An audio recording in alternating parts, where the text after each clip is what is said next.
Kom ons sit so, dan gaan ons net 'n gebed saam doen. Hemelse Vader, baie dankie dat ons vanmôre in U naam kan vergader. Baie dankie vir U wonderlike liefde en genade en troue sorg oor ons. Here, as ons so deur die Bybel blaai en ons lees deur die psalms in besonder, dan sien ons, Here, dat U barmhartighede is nie elke môre. U trou is groot. En dankie dat ons versadig kan word met U goedheid en U guns. En Here, dat ons deur U kosbare en wonderlike waarheid versterk kan word in hierdie baie moeilike en uitdagende tye. Ag Here, gister toe ons praat, toe hoor ons van die baie mense wat in moedeloosheid hand aan eie lewe slaan en in moedeloosheid, Here, sekere onverantwoordelike dinge doen, en dan besef ons, was dit nie vir U in ons lewe nie. Here, het ons miskien ook in moedeloosheid onverantwoordelik opgetree. Maar Vader, omdat U ons kom red het deur U Seun Jesus Christus, en omdat U ons kom verseël het met U Heilige Gees, roep U Gees in ons harte uit, Abba Vader. En is daar 'n verlange in ons harte, om U eendag in U heerlikheid te sien, en weet ons dat hierdie aardse stryd vir ons afgeweeg word, want Here, na hierdie aardse stryd het ons die kroon, en die ewige heerlikheid wat ons saam met U sal wees om U te aanbid, vir tyd en ewigheid. En daarom wil ons vra, Here, dat ons sal volhard in die geloof, dat ons, Here, met mag en mening die ou vyand en die wêreld en die vlees sal teestaan, en dat ons meer as oorwinnaars in die naam van ons Here Jesus Christus sal wees. Ek pleit by U, Here, as ons val, dat ons nie sal bly lê nie, dat ons nie deur die ou vyand met leuns gebombardeer sal word, dat U nie vir ons omgee wanneer dit moeilik gaan nie.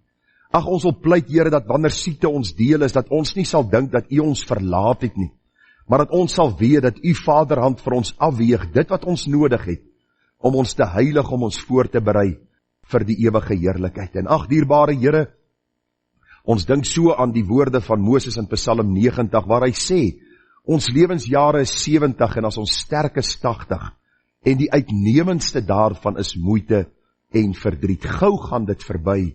En ag Here, ons sien dit, ons beleef dit, en daarom eer ons U dat ons U woord het om ons in hierdie moeilike tye op te bou in die allerheiligste geloof, en dat ons U Gees het om ons te rig op hierdie weg van geregtigheid. Daarom vra ons nou, Here, dat U vir ons met wysheid sal bekragtig, wanneer ons die woord predik, en wanneer ons die woord moet aanhoor, dat ons 'n begeerte sal uitspreek daar in ons harte, dat U ons sal rig en lei, en ons oë sal open, om die wonders uit U wet raak te sien. Ag, ons bid ook vanmôre vir hulle wat hulle klein ding ten doop bring, dat U vir hulle, Here, sal bekragtig met wysheid in die opvoeding van hierdie jongman.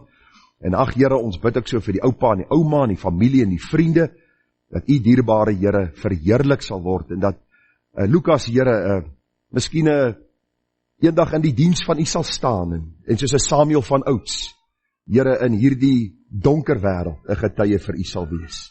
En daarom bid ons nou dat U hierdie geleentheid sal seën, dat U seën sal laat rus op ons, en bo alles, Here, dat ons U sal verheerlik in alles wat ons doen. Ons bid dit met danksegginge. Amen. Ons gaan aangaan met die reeks boodskappe vanuit die boek Openbaring. Nou, vir u wat die eerste keer saam met ons hier is, ons is besig met die boek Openbaring in die oggende en die aande met die boek Psalms, en baie keer huil ons dit maar so bietjie om, en die groot begeerte is dat u bietjie meer sal leer in die eerste plek van die eindtye, die eindgebeure, dit wat vir ons vlak voor die deur lê, maar ook aan die ander kant die geweldige vertroostende en bemoedigende boodskappe wat ons vind in die boek Psalms. Nou ons as gesin trek nou by Psalm 78, en dis wonderlik om te sien hoe die Here ook vir koning Dawid, vir Asaf, vir die kinders van Korag, hoe hy vir hulle versterk deur die geloof, ook in hulle stryd. En ek wil vir u sê, as ek so deur die Psalms lees, dan sê ek vir die Here, dankie vir my stryd, want ek wil nie Dawid se stryd gehad het nie. Hy, elke Psalm, spreek hy met die Here, en hy roep na God om vir hom genadig te wees in hierdie moeilike omstandighede. En aan die ander kant sien ons nou in die boek Openbaring, waar ons dan ook in die eerste plek opgewonde moet raak, omdat daar 'n heerlikheid vir ons voorlê, soos die boek Openbaring vir ons leer, maar ook aan die ander kant, dat ons aktiewe getuies vir die Here sal wees, en dat ons kinders van die Here sal wees wat in hierdie krom en verdraaide geslag iets sal doen vir God se koninkryk, omdat hier 'n verskriklike tyd oor hierdie wêreld kom, waar God in geregtigheid dan ook die sondaars gaan oordeel, hulle wat Christus verwerp het en sy genade eenkant geskuif het. So kom ons val weg, ons lees Openbaring 6 en dan staan ons stil vanmôre by die gedagte van die groot verdrukking, deel 1. En ek het gesien toe die lam een van die seels oopmaak, en ek het een van die 4 lewende wesens hoor sê, soos die geluid van 'n donderslag, kom kyk. En ek het gesien en kyk, daar was 'n wit perd, en hy wat daarop sit het 'n boog, en aan hom is 'n kroon gegee, en hy het uitgegaan as 'n oorwinnaar en om te oorwin. En toe hy die tweede seël oopgemaak het, hoor ek die tweede lewende wese sê, kom kyk. En 'n ander perd, 'n 4 rooie, het uitgekom, en aan hom wat daarop sit, is het gegee om die vrede van die aarde af weg te neem, en dat hulle mekaar sou doodmaak, en 'n groot swaard is aan hom gegee.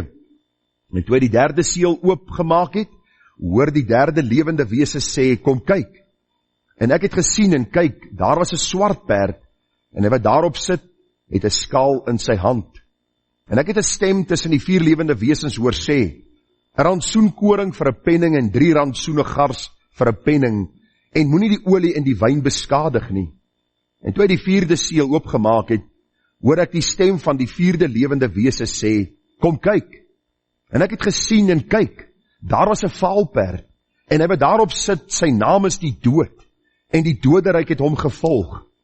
En aan hulle is mag gegee oor die 4de deel van die aarde om dood te maak met die swaard en hongersnood en pes en deur die wilde diere van die aarde. En toe hy die 5de seël opgemaak het, sien ek onder die altaar die siele van die wat gedood is, terwille van die woord van God en die getuienis wat hulle gehad het. En hulle het met 'n groot stem uitgeroep en gesê, hoe lank, o heilige en waaragtige heerser, oordeel en wreek u nie ons bloed op die bewoners van die aarde nie? Dan elkeen van hulle is wit klere gegee, en aan hulle is gesê dat hulle nog 'n klein tydjie moes rus, totdat ook hulle medediensknegte en hulle broeders wat nog gedood sou word, soos hulle voltallig sou wees. En ek het gesien, toe hy die 6de seël oopgemaak het, en kyk, daar was 'n groot aardbewing, en die son het swart geword, soos 'n harige sak, en die maan het geword, soos bloed. En die sterre van die hemel het op die aarde geval, soos 'n vye boom, wat deur 'n groot wind geskit word, sy navye laat afval. En die hemel het weggewyk, soos 'n boek, wat toegerol word, en al die berge en eilande is uit hulle plekke versit.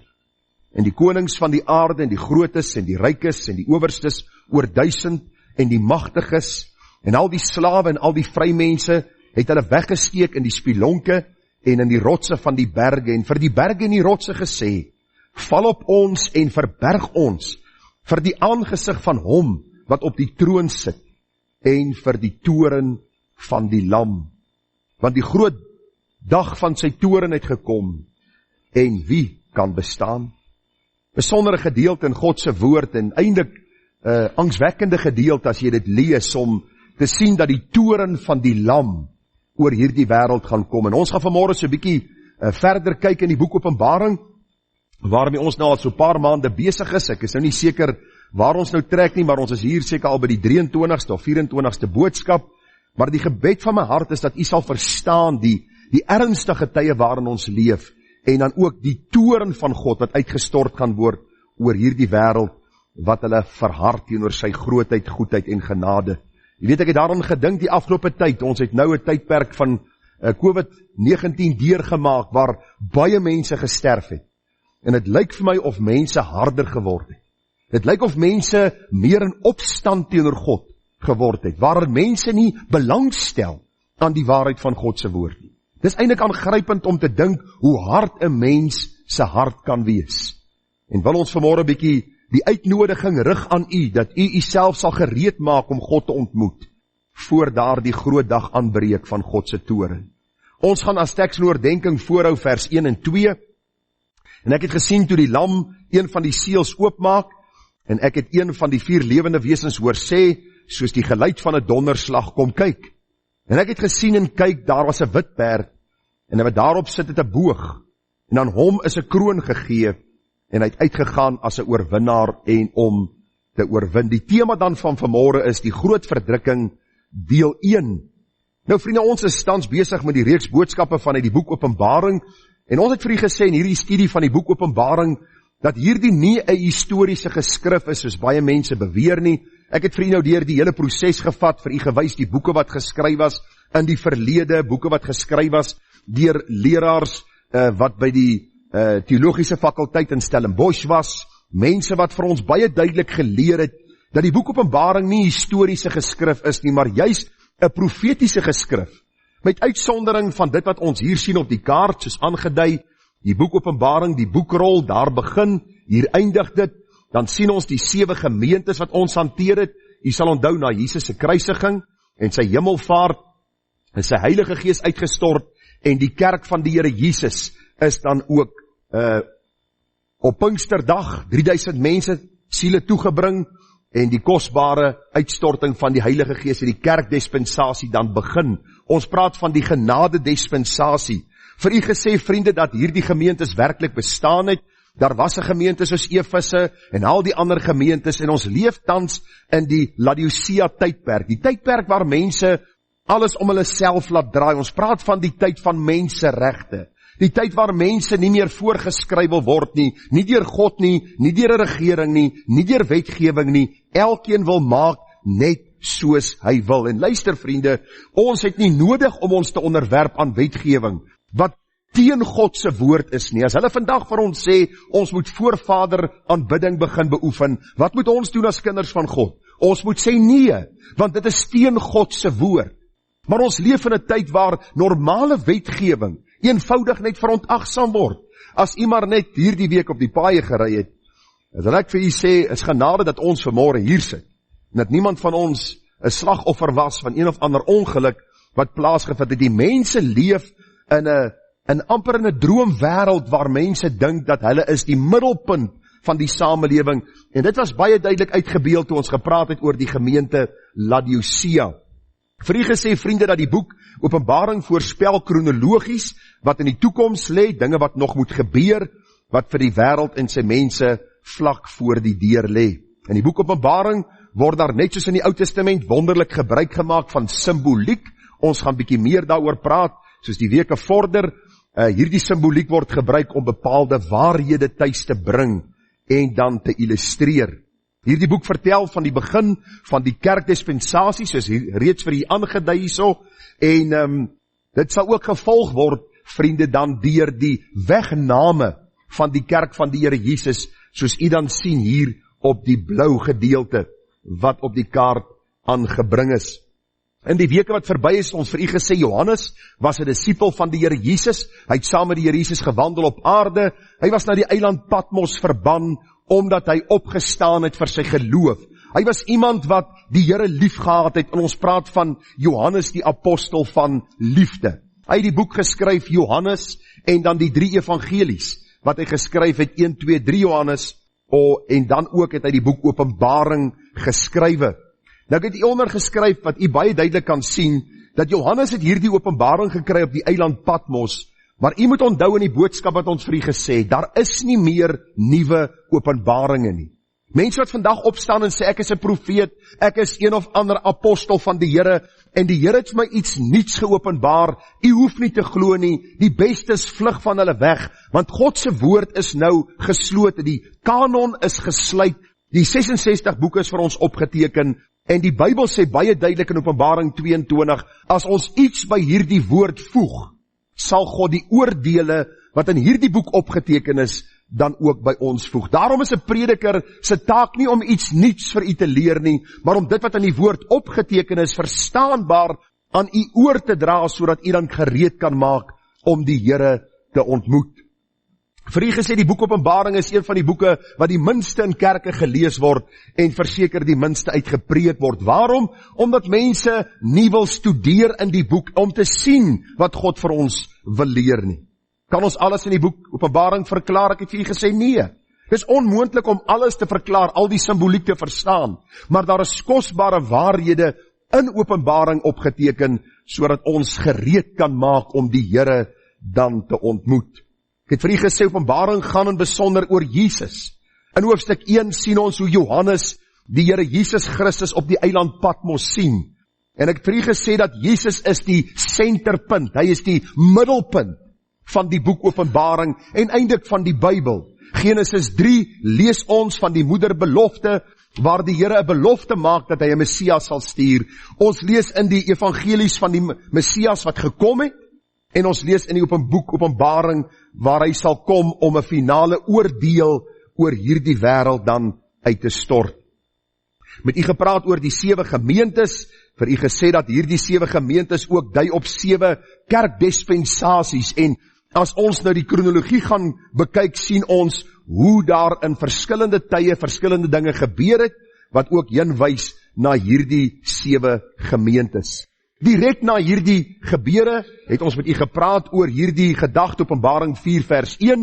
Na hierdie ding het ek 'n geopende deur in die hemel gesien, en die eerste stem wat ek soos 'n bassein met my hoor spreek het, wat gesê het, kom op hierheen. En ek sal jou toon wat na hierdie dinge moet gebeur. Openbaring 5, vir u gesê van die 24 ouderlinge, verteenwoordigend van die kerk van die Here Jesus, losgekoop deur die bloed van die lam, wat dan ook voor die troon van die Here aanbid. Nou, ek moet dit vinnig net met u deurgaan, net om u geheue te verfris, dat ons kan oorgaan na vanmôre se boodskap. Nou in Openbaring 6 vertel Johannes nou vir ons van hierdie een wat die seels sou oopmaak in die hemel. En u sal sien hier op die kaart aangebring is die seels dan vir ons hier aangebring aan die begin van die groot verdrukking. Ons praat eintlik van die verdrukking, die eerste 3,5 jaar, en dan die intensiteit wat toeneem, en dan praat ons maar van die groot verdrukking, soos die boek Openbaring ons leer. Nou, u sal onthou in Openbaring 5 was daar 'n vraag gevra. Die vraag was gewees, wees waardig. Openbaring 5 vers 2.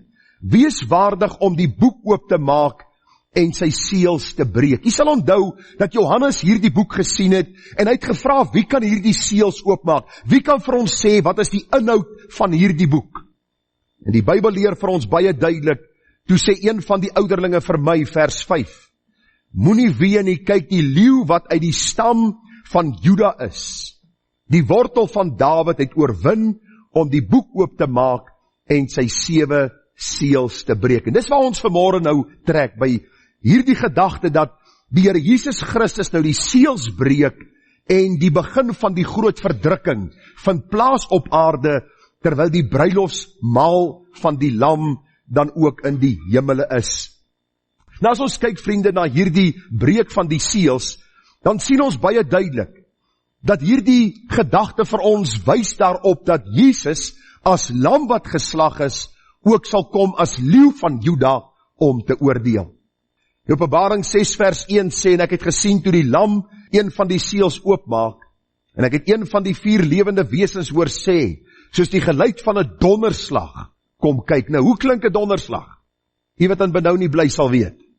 Ek wil vir jy sê, baie keer slaan dat jy so hop op daai stoel van jou. Ek onthou ons het ingetrek van Vredendal af hier in Benoni, en ons was skaars hier, onthou Calvin is basies gebore in Springs, en ons, ek dink hy was 23 dae, toe land ons in Vredendal, daar is nie iets soos donderweer nie, al wanneer jy dit hoor is jy een of ander fliek kyk op televisie. Verder is daar nie donderweer nie, daar is nie veel reën nie, en so het Calvin groot geword, en ons kom hier aan, en ons, ek dink het was hier, weet nie hoeveelste Sondag wat ons hier was, hier sit ons die aand, en daar sakke by reën uit, en die oomblik toe daar die weerlig slaan, en ek wou sê die krag is uit, hop ons net so hoog, en die eerste woorde is, pa, ek wil teruggaan, Vredendal toe. Hier is dit te wild. Nou die Bybel sê vir ons dat hierdie wese, toe hy die aankondiging maak, was dit soos 'n donderslag gewees. Dit was iets wat gehoor kon word, dat mense aandag kon gee aan dit wat gesê sal word. En nou beskryf Johannes in redelike fyn detail al die gebeure wat op die aarde sal plaasvind, terwyl Jesus die seels oopmaak. Hoofstukke 6 tot 18, vriende, is aksiebelaaide hoofstukke, wat vir ons vertel van hoe dit op aarde sal lyk tydens die groot verdrukking. Ek sê weer vir u dat u kan hoor wat ek sê. Ek kan nie vir u alles verklaar wat in die Bybel staan, al die simboliek vir u verduidelik nie. En ek dink daar is predikante wat dit poog om te doen, en dan mislei hulle mense en hulle neem mense op 'n verkeerde pad en 'n verkeerde verstaan van die woord en hulle maak uitlatings wat mense later laat twyfel, sal daar ooit so iets wees? Soos 'n verdrukking en soos 'n oordeel van God op hierdie aarde. Ek kan u verseker, die Bybel is baie duidelik daaroor, want u sien Bybelse profesieë wat alreeds in vervulling gegaan het, sien ons in die boek Matteus, Markus, Lukas en ander boeke, en dan dit wat in Openbaring geskryf word, sal in vervulling gaan, omdat dieselfde God die Bybel geïnspireer het. Die Bybel is vol profesieë wat handel oor die groot verdrukking. Ek lees vir u so 2 of 3 verse van baie ander verse.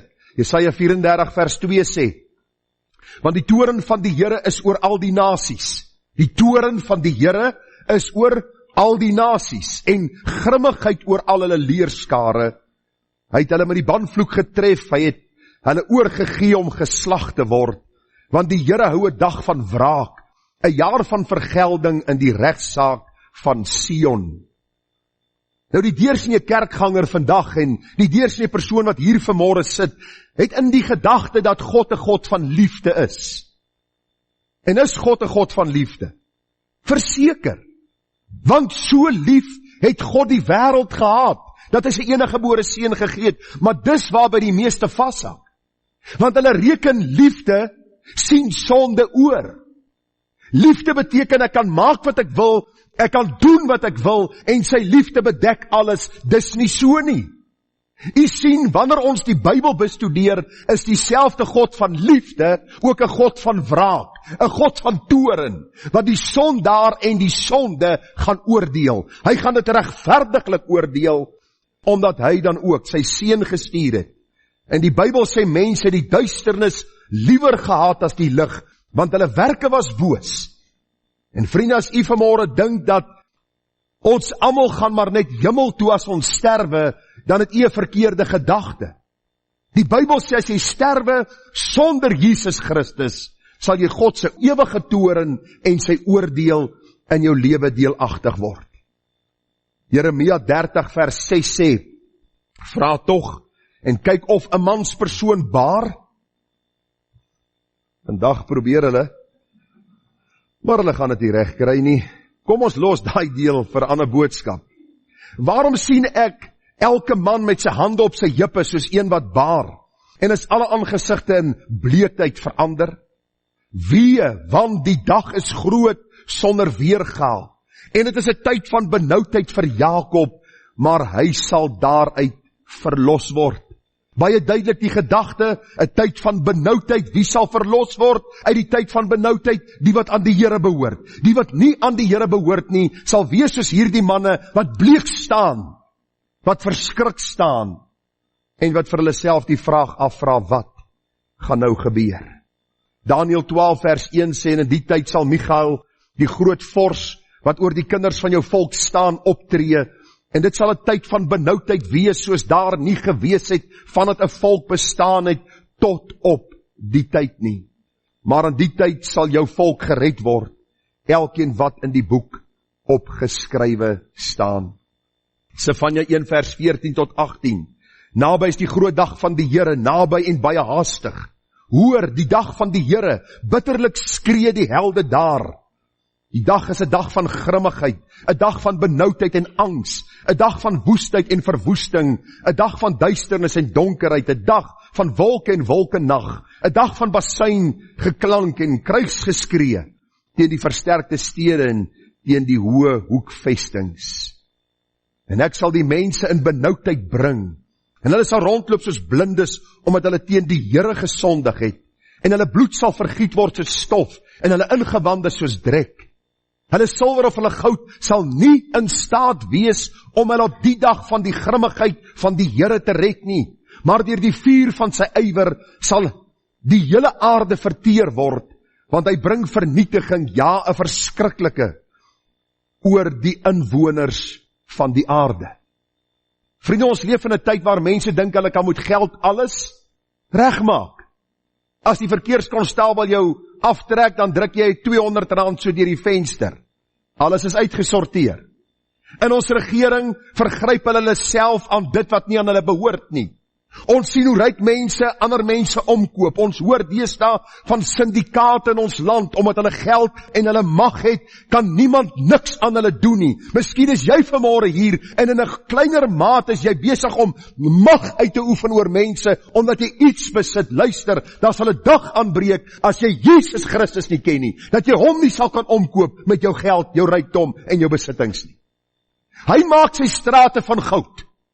Al wat hy van jou soek vanmôre is, om te besef dat jy jouself nie kan red nie, dat jy 'n sondaar is, en buite jouself is daar redding in Jesus, sodat jy ook eendag by hom kan wees. As jy nie jou knie wil buig voor God nie, dan sal daar 'n dag aanbreek, dat jy hierdie verskrikking deelagtig sal word, en hierdie boodskap sal onthou, en sal sê, het ek maar my tot God bekeer.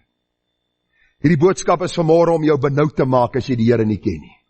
Dat jy hier sal uitstap met vrees en bewing, en God sal soek, tot jy hom vind. Want hy sê, jy sal hom vind, as jy na hom vra met jou hele hart. Hierdie tyd van benoudheid, vriende, wat die Here self oor die nasie sal bring, sal tye van groot verskrikking wees. Jesus het self gesê, Matteus 24:21, want dan sal daar 'n groot verdrukking wees, soos daar van die begin van die wêreld af, tot nou toe nie gewees het, en ook nooit sal wees nie. Nou baie kerke reken, veral hulle wat die futuristiese siening van die boek Openbaring as nonsens beskou, daar gaan nie so iets wees nie. Alles is historiese gebeurtenisse. Baie sê maar hierdie verdrukking is al reeds verby, en dan verwys hulle na 1 of 2 gevalle in die geskiedenis. Nou as u die geskiedenis bietjie ken, dan weet ons 70 na Christus, toe die tempel in Jerusalem basies afgebreek is en Jerusalem beleer is en 1 miljoen Jode gedood is, dat dit 'n geweldige moeilike tyd vir Israel was as God se volk. En baie van die professore sê, en baie van die kerk skrywers sê, en die kommentaarskrywers, dat die Here verwys na hierdie tyd, 70 na Christus, en hierdie is glad nie meer van toepassing op ons wat vandag lewe in die jaar 2020 nie. Ander gaan verder en hulle sê, dat hierdie gedeelte wat die Here Jesus sê, dat daar sal 'n verdrukking wees, soos daar van die begin van die wêreld tot nou toe nie gewees het nie, verwys na die Tweede Wêreldoorlog, waar Adolf Hitler en sy magte dan nagenoeg 6 miljoen Jode wreed vermoor het. Maar vriende, as ons die Bybel volg, dan sien ons baie duidelik, dat Matteus 24, 21, 29 en 30 sê die volgende, want dan sal daar 'n groot verdrukking wees, soos daar van die begin van die wêreld af tot nou toe nie gewees het, en ook nooit sal wees nie. Met ander woorde, dit sal 'n tydperk wees wat nie herhaal sal word nie, en ons almal, gered en ongered, besef alles kan nie aangaan soos dit nou aangaan nie.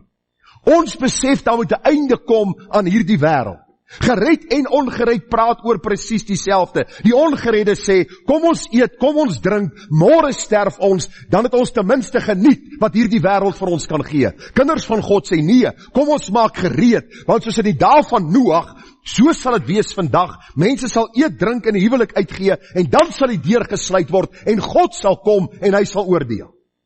So hierdie oordeel wat vir ons voorlê, sal nie wees dit wat gebeur het met die 6 miljoen Jode in die tyd van Hitler, of daar 70 na Christus, toe die Romeine 1 miljoen Jode doodgemaak het nie. Hierdie oordeel sal 'n oordeel van God self wees. Wat sal oordeel? Die Bybel sê vir ons, elkeen wat hom nie as verlosser en saligmaker geken het nie.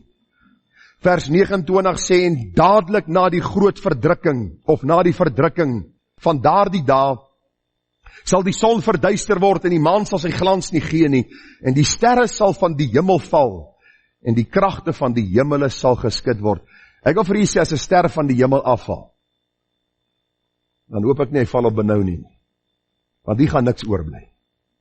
Ek dink nie, as u net bietjie die sonnestelsel en bietjie rondom hierdie goed gaan navorsing doen, luister vriende, ons is 'n spikkeltjie in God se heelal, terwyl ons dink, ons is hierdie magtige reuse.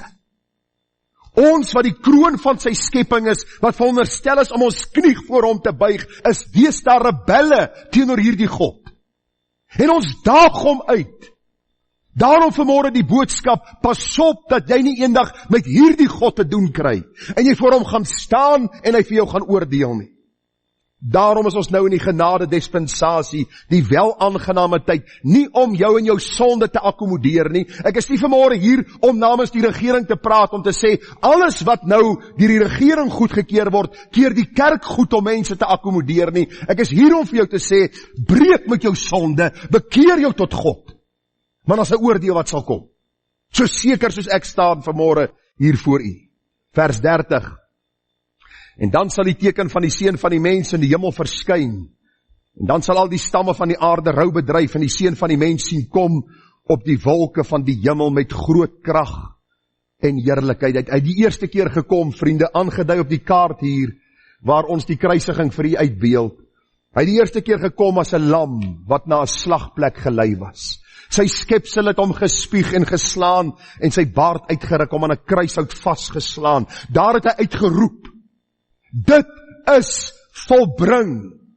Hy het die prys betaal, hy het die graf oorwin, hy het opgestaan, hy het opgevaar. As hy weer terugkom, sal hy nie weer deur sy skepsele verbruisel en gekruisig word nie. Hy sal die groote God wees, wat sal kom oordeel. Daar is verskillende terme wat beskrywend is vir die verdrukking. Ons lees van die groot verdrukking, Matteus 24:21, die dag van die Here, Joël 2, die groot dag van sy toren, Openbaring 6:17, die benoudheid van Jakob, Jeremia 30:7, die toekomstige toren, 1 Tessalonisense 1:10, die uur van beproewing, Openbaring 3:10, die 70 weke van Daniël, Daniël 9 vers 24 tot 27, en vriende, een ding kan ek vir u vanmôre verseker sê, dit sal geen gewone verdrukking, of oorlog, of een of ander veldslag wees nie.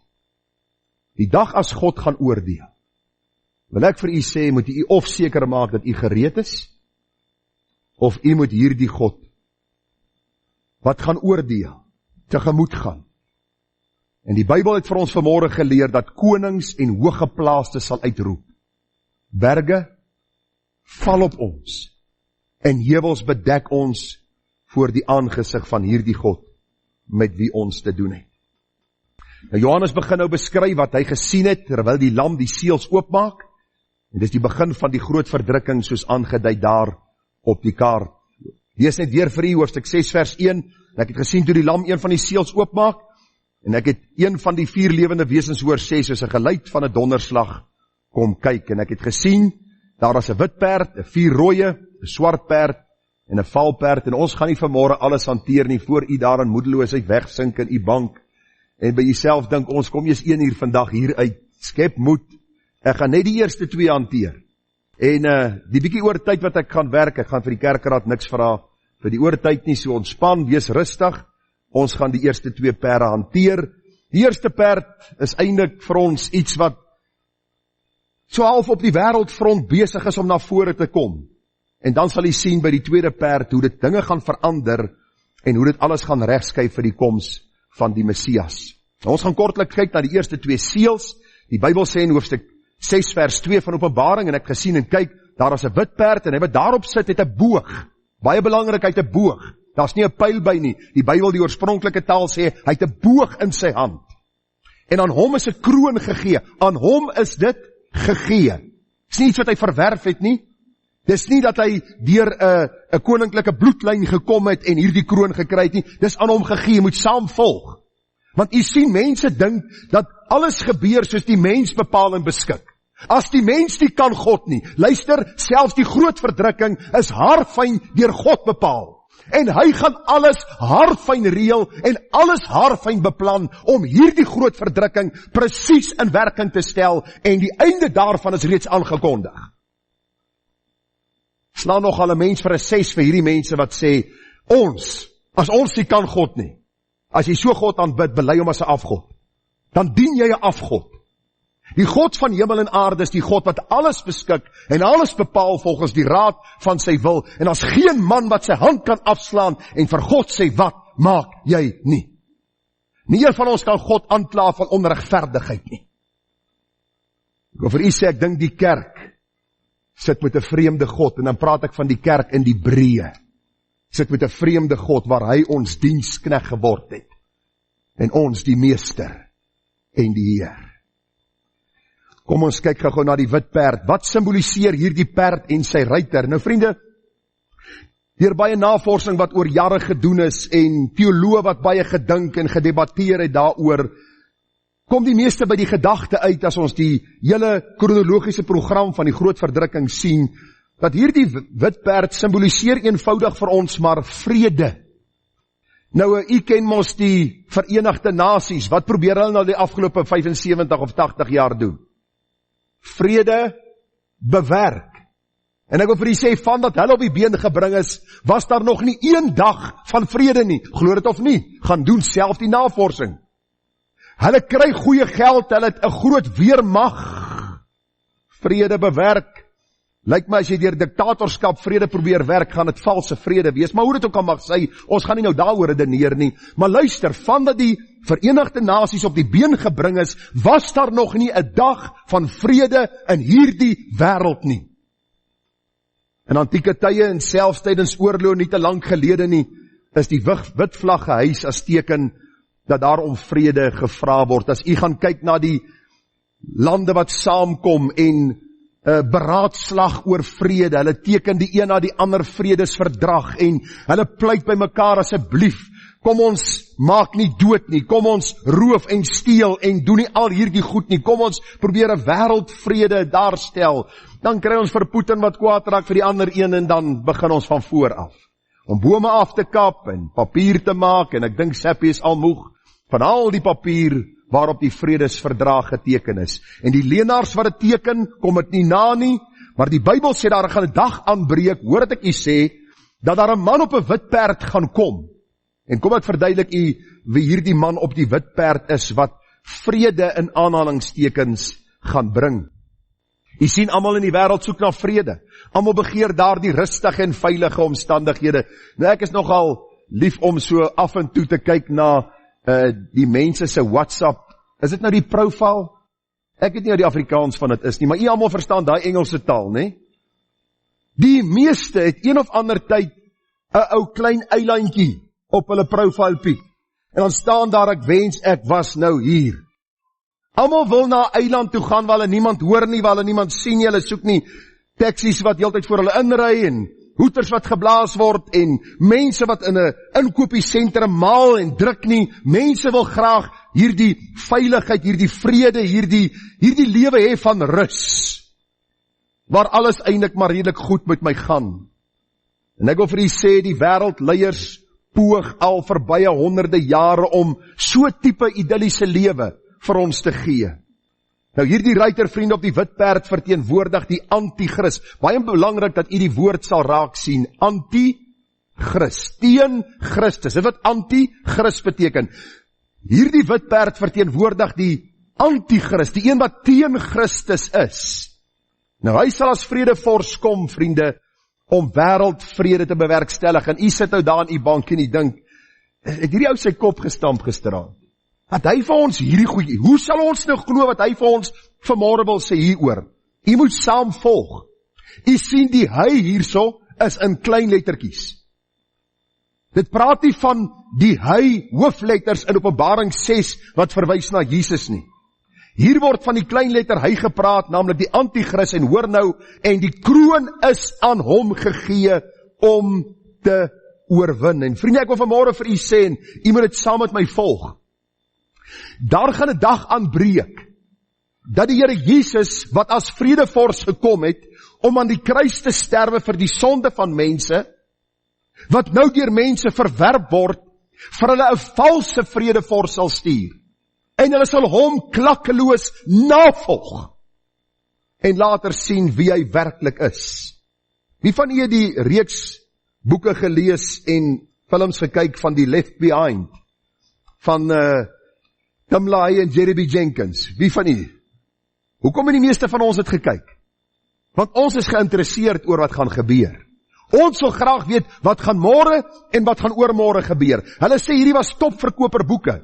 En die films was van die bestes wat gemaak is en waarna die meeste mense gekyk het. Hoekom? Want mense is nuuskierig oor wat gaan gebeur. Hierdie vredevors, vriende, sê die Bybel, sal 'n kroon ontvang. Die Here self sal die anti-Kris daarstel. En nou kan u miskien vir my sê, maar hoe sal die Here so iets doen? Die Bybel sê vir my in Spreuke 21 vers 1, die koning se hart is in die hand van die Here, en hy lei dit soos waterstrome net waarheen hy wil.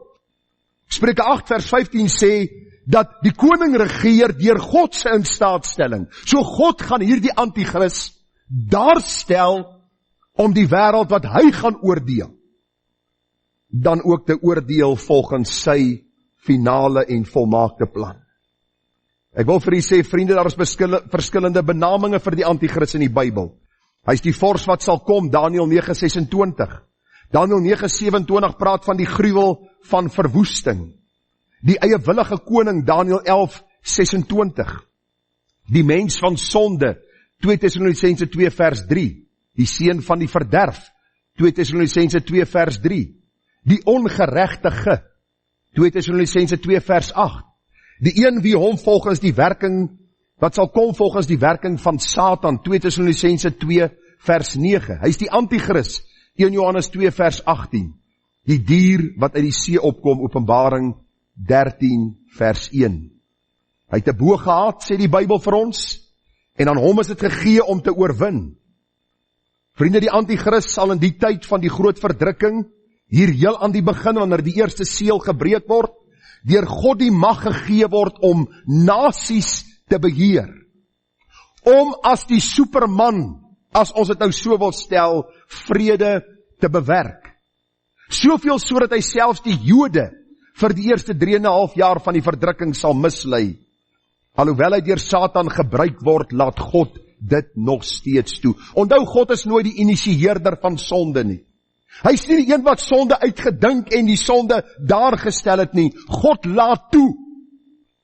En daarom sien ons ook baie duidelik, dat die Satan, alhoewel hy deur God self geoordeel sal word, die anti-kris sal aanpor, om dan ook hierdie boosheid op aarde te bedrywe, soos ons lees in die boek Openbaring.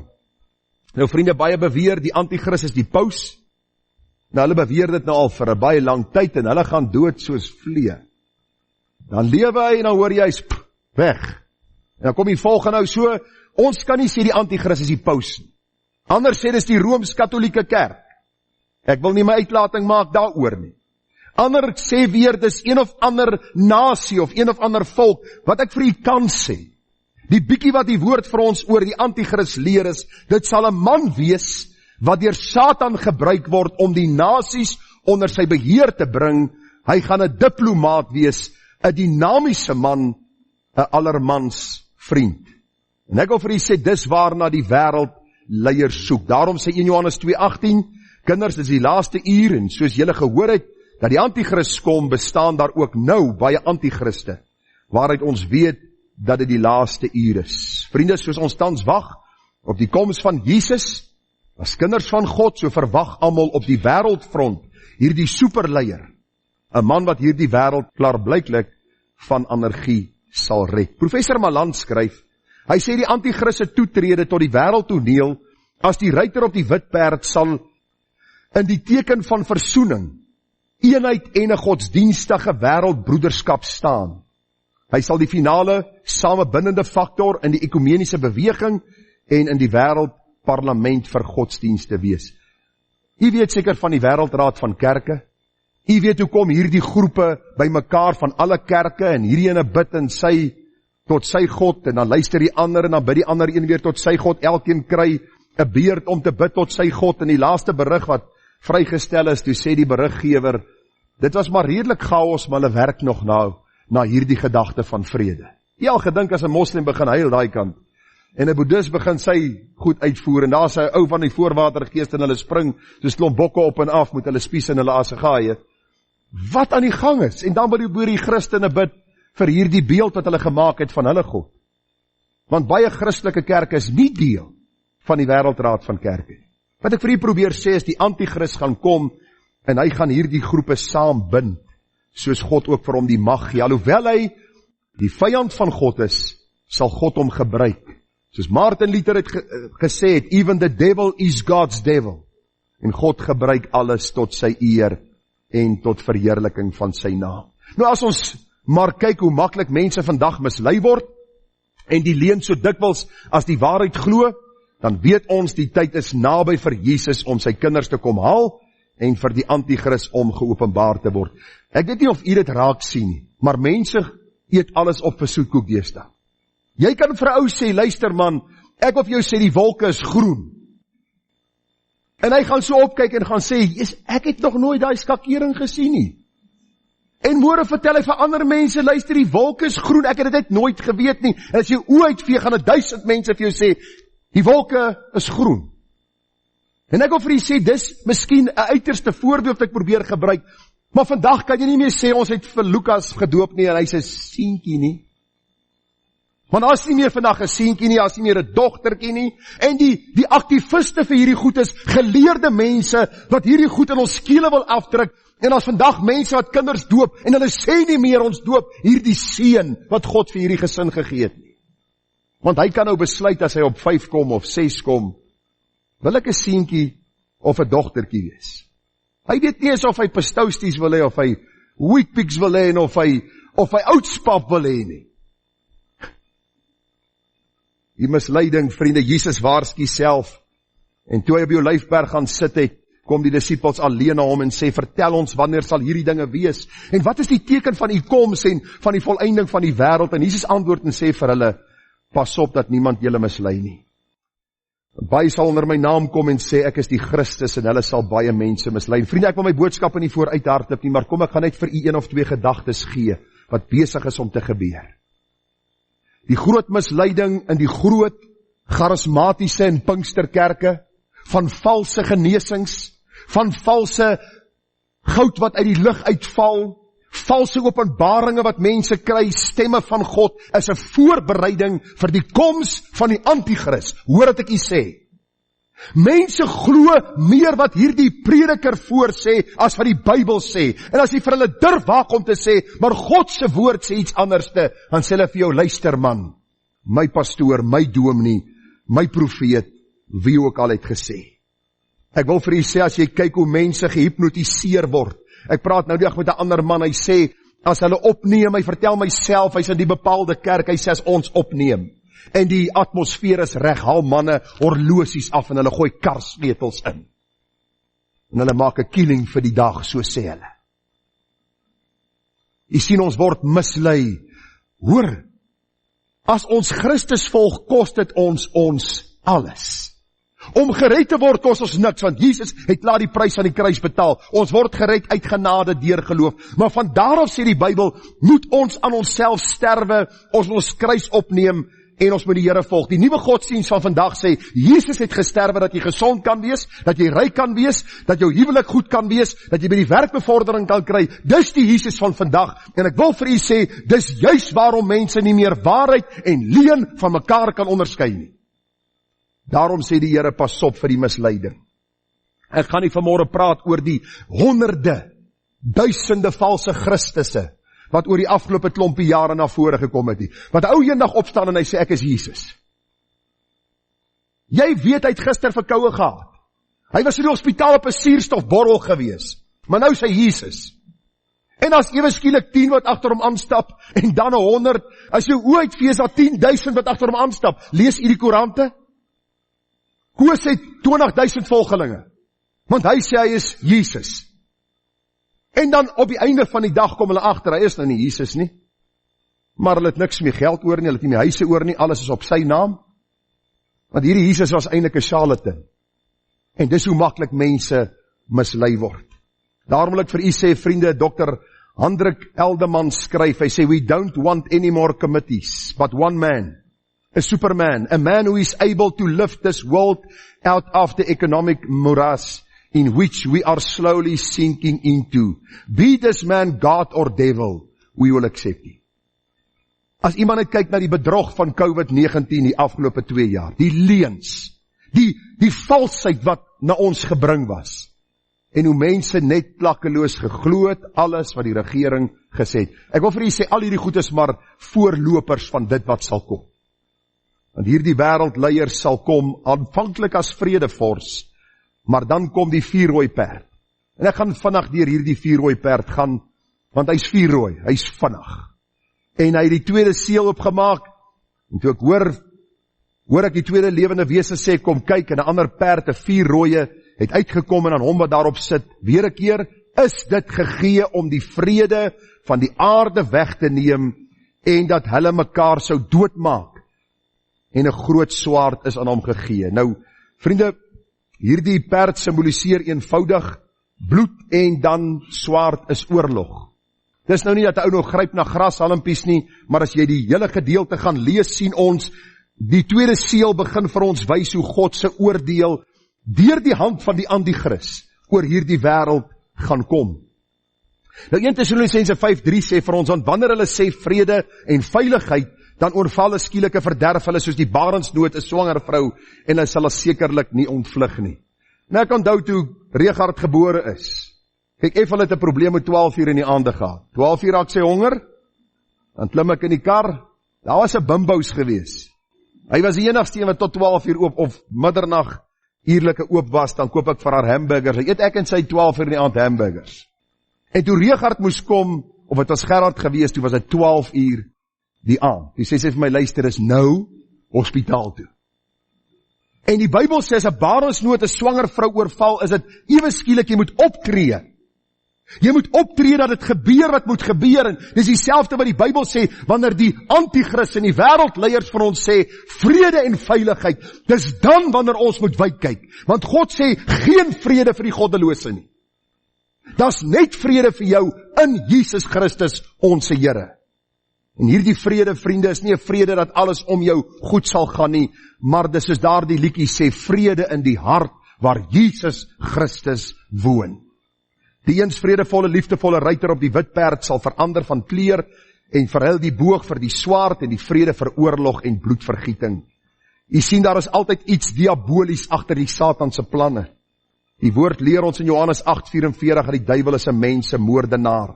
Hy's nie 'n mensevriend nie. Ek wil vanmôre vir jou sê, as jy in jou sonde vasgevang is, sit en dink vanmôre mooi aan wat die duiwel besig is om met jou te doen. Die duiwel kom en hy bied vir ons hierdie geskenkpak van sonde aan, of dit nou geld, of dit nou seks, of dit nou roem of rykdom, of pornografie, of wat ook al is. Hy sê vir jou, mens, hierin is jou geluk, hierin is jou vrede. As jy net eet van hierdie verbode vrug, sal jy lewe, en die mense maak hierdie geskenkpak oop, wat die Satan hulle aanbied, en die adder byt hulle, en die gif deurweek hulle, en hulle sukkel om 'n bestaan te maak op hierdie aarde, en baie van hulle vat hulle lewens. Ek wil vanmôre vir jou sê, as jy in sonde vasgevang sit, en jy lewe nog vanmôre, en jy haal asem, en jy hoor hierdie boodskap, bekeer jou tot God, want hy is genadig en barmhartig. Maar as jy vanmôre nog jou hart verhard, sal er 'n dag van oordeel aanbreek. En as jy nie saam met die kerk van Jesus weggeneem word nie, sal jy agterbly om hierdie oordeel, en God se finale oordeel dan in die poel van vuur, deur te maak. Of u sê oorlog vorm verseker 'n groter deel van die mense bestaan as vrede. Terwyl die vredevors Jesus Christus nie regeer nie, sal oorlog deel van ons lewens wees. Gou vir u statistieke gee, 1914 tot 1918, tydens die Eerste Wêreldoorlog veg 27 nasies teenoor mekaar en 13 miljoen mense sterf. 1939 tot 1945 tydens die Tweede Wêreldoorlog sterf 52 miljoen mense. Met ander woorde, die hele Suid-Afrika omtrent word uitgewis in een oorlog. 130 miljoen mense sterf in oorloë tussen die jare 1900 en 2000. As u gaan kyk, is daar meer as 100 lande tans in een of ander konflik met mekaar. Ek wil vir u sê, die klimaks sal plaasvind onder die beheer van die anti-kris. Die Here sal onder sy toelatende wil die goddelose mense van hierdie wêreld oorgee aan die hand van 'n diaboliese diktator, wat nie 'n redder sal wees nie, maar 'n verwoester. Openbaring 13:4 sê, en hulle die draak aanbid, wat die dier mag gegee het, en die dier aanbid en gesê, wees aan die dier gelyk, wie kan teen hom oorlog voer? Dit is ook aan hom gegee om oorlog te voer teen die heiliges en hulle te oorwin. En aan hom is mag gegee oor elke stam en taal en nasie. U moet tog hierdie woorde gaan onderstreep in die boek Openbaring, en aan hom is mag gegee. Wat sê Jesus voor hy opvaar hemel toe? Hy sê, aan my is gegee alle mag in die hemel en op aarde. So hy gee sy mag vir 'n tydperk selfs aan 'n goddelose, bose koning om sy wil ten uitvoer te bring, en dan oordeel hy daardie koning. Nou wie gee vir die Here die reg om dit te doen? Hy self. Want hy's God. Hy was van ewigheid en sal tot in ewigheid toe wees, en hy wil my nie as raadgewer hê nie, glo my. Ook nie vir jou nie. Ook nie die wêreldheersers nie. Want hy's besig om alles te bestuur en te bepaal, want daar gaan 'n nuwe hemel en aarde kom. Ek wys dit vir jou op die kaart. 'n Nuwe hemel en aarde, sê die Bybel, waarop geregtigheid vir ewig sal woon. Ek sluit af. Ons leef in die laaste uur. Of u dit wil glo of nie. U kan om hier kyk en sien wat aangaan. Ek sal moet nugter wees, ja, waaksaam wees, want die koms van die Here is vlak voor die deur. Sy genade is groot. Sy liefde onbegrypbaar. Maar sy toorn en straf sal verseker in dieselfde mate as sy liefde uitgegiet word oor die kinders van die ongehoorsaamheid. Daarom kom Lukas, en hy sê in Lukas 21:36, waak dan en bid altyd deur, sodat julle waardig geag mag word om al hierdie dinge wat kom te ontvlug en voor die seun van die mens te staan. Hierdie woordjie ontvlug beteken uit te haal of weg te neem. Ek vra vanmôre vir jou en ek sluit af met hierdie woorde. Het jy al van jou sonde ontvlug deur by die kruis van Golgotha redding in Jesus te ontvang? Is jy vanmôre besig met jou sondige lewe en jou sondige praktyke wat na die hemele roep om vergelding? Dan wil ek jou vanmôre oproep, ek wil by jou pleit, bekeer jou tot die lewende God. Want daar gaan 'n dag en 'n uur aanbreek, dat jy hierdie God gaan sien, nie as die lam, wat aan die kruis sy lewe gegee het as plaatsvervanger nie, maar as die leeu van Juda wat gaan kom, om te oordeel, hulle wat in ongehoorsaamheid, die duisternis liewer gehad het as die lig. Kos dit 'n prys om die Here te dien? Verseker. Kos dit 'n prys om die duiwel te dien? 'n groter prys. Om die Here te dien is miskien stryd op aarde, miskien verdrukking, en dan die heerlikheid. As jy die duiwel dien, sal jy op hierdie aarde ook stryd en verdrukking hê, en dan God se ewige hel. Dis wat die Bybel sê. Dis wat God se woord sê. Daarom pleit ek by u. U sal sê, Here, hier is ek, red my. Here, verlos my. Here, maak my vry. Maak my u kind, sodat ek u kan dien in gees en in waarheid. Kom ons bid saam. Vader, baie dankie vir hierdie geweldige groot waarskuwing in u woord. Ons sê vir u dankie daarvoor, want u gee dit vir ons betyds. U gee dit vir ons terwyl ons nog lewe, terwyl ons nog kan hoor, kan sien. Here, terwyl ons nog kan bekeer tot u. Daarom pleit en vra ek, Here, dat ons sal bekeer tot u die lewende God. Dat ons nie vir onsself 'n God sal uitkap, wat volgens ons eie begeerte en ons eie idee optree en doen en vir ons net gee wat ons wil, sonder dat daar hierdie verantwoordelikheid van ons kant is, om ons te wy aan hom, die een wat ons beste verdien. Here, ons weet ons kan onsself nie red nie. Net so min soos ons onsself aan ons hare kan optel, so min kan ons onsself red. Daarom, Vader, het u seun gestuur, om as plaasvervanger te sterf aan die kruis. U het u gees uitgestort om ons te oortuig van sonde, geregtigheid en oordeel. U bring lewe in ons harte. U deur u gees maak 'n dooie sondaar lewendig. En u red uit genade en daarvoor dank ons u. Daarom sê u vir ons, roep my aan in die dag van benoudheid. En ek sal jou uithelp, jy moet my eer. U sê vir ons baie duidelik, kom nou en laat ons die saak uitmaak, sê die Here. Al wat jou sonde soos skarlaken, dit sal wit word soos sneeu. Al was dit rooi soos purper, dit sal word soos wol. Ek pleit dat mense hulle hart nie sal verhard teenoor u nie, maar hulle sal bekeer tot u en redding en vrede smaak, wat alle verstand te bowe gaan, wat net u vir ons kan gee. Vader, baie dankie, as hierdie dinge kan vra in u naam, en ons bid dit met danksegging. Amen.